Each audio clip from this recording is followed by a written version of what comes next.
Fala, medurizada medonha, tudo bem? Então tá bom, vídeo novo aqui no canal. Continuando então esse tema sobrenatural aí que eu resolvi abordar aqui com vocês no canal. Pra quem não conferiu o primeiro vídeo aí, que foi uma espécie de introdução sobre essas coisas que vem me acontecendo, eu deixarei aqui embaixo na descrição desse vídeo pra quem não viu ir lá dar uma conferida. E o relato de hoje é sobre um tio meu. Quem conferiu esse vídeo aí viu que eu comentei sobre um tio, e é sobre esse mesmo tio aí que eu vou falar uma historinha aqui pra vocês. Bom, pra todo mundo que eu conto essa história, todo mundo fica arrepiado, fica falando, nossa, porque se fosse comigo eu ia me cagar nas calças, porque eu ia chamar um padre, enfim. Mas enfim, resumindo a história. Esse meu tio, vai fazer 20 anos que ele veio a falecer, eu tinha 4 anos de idade quando isso aconteceu. Ele sofria de problemas cardíacos e o coração dele veio a explodir. Sim, o coração dele explodiu. E, enfim, a presença dele tá em mim, na família inteira até hoje. Porque, assim, ele era uma pessoa maravilhosa, ele era uma pessoa que não desejava mal a ninguém, ele era uma pessoa que não tinha inveja de ninguém, não brigava com ninguém, ele era uma pessoa que todo mundo queria o bem dele e queria ele por perto. Ele era uma pessoa muito boa, um homem bom, ele era um homem trabalhador, ele era, enfim, ele era maravilhoso, ele era uma pessoa maravilhosa. É assim que a gente tem que ser lembrado no dia que a gente parte dessa para uma melhor, né? E eu digo isso porque a morte é a coisa mais certa que se tem nessa vida, pois não adianta, pois um dia que o carinha lá de cima fizer assim pra gente, não importa como, não importa a hora, não importa o momento, né, que a gente vá. Pode ser a morte mais estúpida, a gente pode estar, sei lá, tá dormindo e não acordar mais, a gente pode estar atravessando a rua e ser atropelado, a gente pode simplesmente estar na hora errada e no lugar errado, mas só que não importa. Mas fato é assim, ó, que me dói até hoje ver o sofrimento da mãe dele, que é a minha avó. Imagina, né? Qual mãe não sofre pela perda do seu filho? Né? Apesar de todo esse tempo, ele era um cara novo, ele era um cara bonito, ele era um... Nossa, ele era tudo de bom, sabe? E me dói ver o sofrimento da minha avó. Como eu disse, né? Qual mãe não vai sofrer pela morte do seu filho? Pois assim, ó, eu sempre digo que nas leis da vida, nas leis de Deus, perante a Deus, o certo são os filhos enterrarem os seus pais e não os pais enterrarem os seus filhos, né? E, enfim, eu me lembro até hoje, no dia do velório dele, tinha muita gente, muita gente. Como eu disse, ele era uma pessoa maravilhosa, maravilhosa.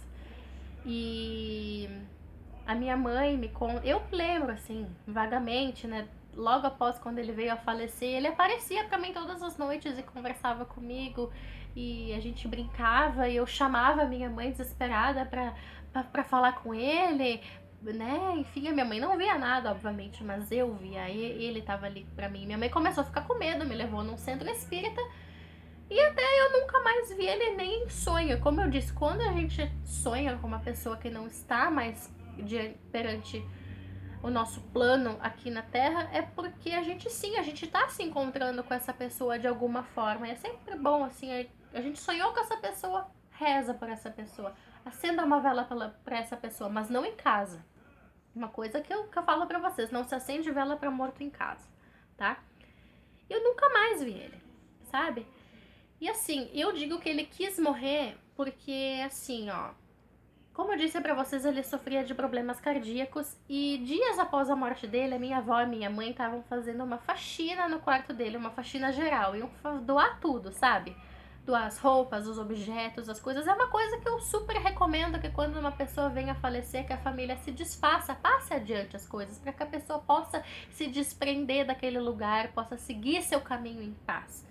E foi isso que elas estavam fazendo, e foi nessa faxina que a minha avó achou todos os remédios que ele simplesmente parou de tomar, e eram remédios esses que estavam mantendo ele vivo. Ou seja, eu cheguei à conclusão que ele quis assim. Mas só que o mais pesado é que a minha avó achou exames que constavam exatamente 15 dias de vida. Pensa que foda, que pesado tu saber exatamente o dia, a hora que tu vai morrer. E ele sofreu aqueles, sabe-se lá quanto tempo ainda que ele sabia que ia morrer. Pensa, aqueles 15 dias então, o que não foi pra ele? E minha avó sentia uma coisa muito estranha com ele, principalmente na noite que ele morreu. Ele olhava muito pro céu, tava muito aéreo, e minha avó sentia que tinha alguma coisa errada. Imagina, né? Pressentimento de mãe nunca falha. E naquela noite, o último desejo dele, que me arrepia até hoje quando a minha mãe fala, é que quando ele chegou do serviço, ele quis jantar, ele exigiu que a minha mãe fizesse pastel e que comesse só eu e ele na mesa, e ele pegou e foi se deitar.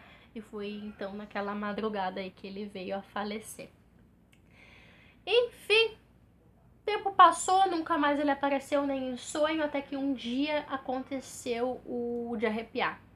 Ano passado, no mês de agosto, sempre no mês de agosto, não importa o ano, sempre me acontecem umas coisas muito loucas. E não foi diferente. Ele começou a me aparecer em sonho todos os dias, com uma fisionomia triste. Exatamente com a mesma roupa que ele tava na fotinho, na lápide, no cemitério onde ele tá enterrado. Numa cidadezinha próxima a Caxias do Sul, em Nova Petrópolis. E até que um dia ele apareceu pra mim. Na porta, eu comecei a chorar. E toda vez que aquela semana inteira eu sonhei com ele. E eu levantava assim, chorando aos prantos. Eu rezava muito por ele. Eu pensava por quê. Eu não tava entendendo aquilo, não tava. Aí chegou no domingo, minha avó tava em casa conosco almoçando. Eu tinha um namorado na época e a minha avó tava comentando pra esse meu então namorado sobre esse filho que morreu. E ele comentou pra mim que achou, nossa, que triste, né, ver tua avó sofrendo por ele até hoje. Eu, pois é, né, filho, né? E a gente passou aquele dia na frente do cemitério na qual ele tá enterrado, porque a gente foi passar o dia nessa cidade que ele tá enterrado. E eu pedi pra ele. E quando eu olhei para aquele cemitério, alguma coisa tava me chamando até lá. Era uma coisa mais forte que eu comecei a chorar. E a gente foi até aquele cemitério. E quando a gente vai visitar um ente querido no cemitério, o que a gente faz? A gente olha através do quê? Da foto, não é mesmo? E não foi diferente. E quando eu localizei lá o túmulo dele, eu senti uma coisa muito estranha naquela foto, pois a foto dele estava muito preta e branca. Pois apesar de todo esse tempo que ele já faleceu, a foto dele estava nítida, totalmente nítida. E naqueles sonhos que ele me aparecia, ele estava exatamente com aquela roupa que ele tá na foto. E, enfim, eu sentei e chorei. Eu levei lá umas florzinhas pra ele. Uma coisa que eu sempre falo que a gente tem que dar flores aos vivos do que aos mortos, né? Pois a gente vive numa geração onde um remorso é maior do que a gratidão. Por isso que eu digo, a gente tem que fazer as coisas pelas pessoas enquanto estão em vida, sabe? A gente tem que demonstrar o quanto essa pessoa é importante pra gente enquanto ela tá viva, pois a gente nunca sabe o dia de amanhã, né? Fui lá, levei uma florzinha, óbvio, né? Imagina, gente, não, eu não sou dessa teoria, tipo, não, a gente não tem que dar flor pra morto, não. Mas só que a gente tem que parar pra analisar que às vezes a gente acaba dando mais flor pra pessoa que não tá mais aqui entre nós do que pras pessoas que estão aqui do nosso lado, sabe? E aí eu tava lá, tava fazendo as minhas orações, até que quando eu fui olhar a data de morte dele lá, exatamente aquele dia tava completando 19 anos da morte dele. E aquilo me arrepiou de um jeito que eu juro que eu não sabia a data que ele... Eu sempre soube a data de aniversário dele, né, de vida, mas de morte eu não sabia. E aquilo me arrepiou muito, sabe, parecia que ele tava me chamando por isso. Que ele não queria ficar no esquecimento, sabe, que ele tava fazendo aniversário de morte, que ele tava ali, sabe. E eu, quando cheguei em casa, contei pra minha avó, e a minha avó, aí veio o de arrepiar. A minha avó, ela olhou pra mim e disse assim, a foto dele tava lá? Eu disse sim, por quê? Não, porque faz uns meses já que me ligaram do cemitério que alguém foi lá e roubou a foto dele. Olha a criatura vai lá e rouba a foto da pessoa que já faleceu. Pelo amor de Deus, é ter merda na cabeça. E eu, não, vó, tava lá a foto, tava super preta e branca, mas tava lá a foto, eu juro por Deus, por tudo que é mais sagrado. E minha avó começou a ficar encabulada com aquela história e ligou para umas parentes, para as irmãs dela que moravam ali próximas ao cemitério para darem uma verificada. E a foto não tava lá. E até hoje não tá lá, até hoje a minha avó não providenciou a foto pra colocar lá. Eu até nunca mais fui lá. E como é que eu vi a foto, sabe? Parecia que ele tava me guiando, sabe? Porque no dia que quando ele faleceu, ele foi o segundo corpo a ser enterrado naquele cemitério, que é um cemitério muito lindo, é o Cemitério Parque em Nova Petrópolis. E agora que, nossa, tem umas trocentas pessoas enterradas lá. Enfim, essa história assim me arrepia até hoje, sabe? Porque parecia que ele tava me chamando até lá. Por isso, sabe, dos sonhos que eu tava tendo com ele, que ele me apareceu e que aquela coisa assim me chamava no cemitério.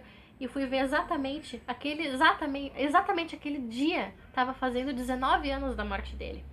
Mas só que outra coisa aconteceu esses dias. Não sei se vocês acompanham o canal do assombrados.com. É um canal muito legal que eu acompanho, que tu manda lá os seus relatos, coisas sobrenaturais que acontecem e tal. E eu resolver de mandar um e-mail pra lá, sabe? Até eu tô esperando ansiosamente que eles falem sobre esse meu relato aqui, que eu vou ficar muito feliz. E eu tava escrevendo sobre ele.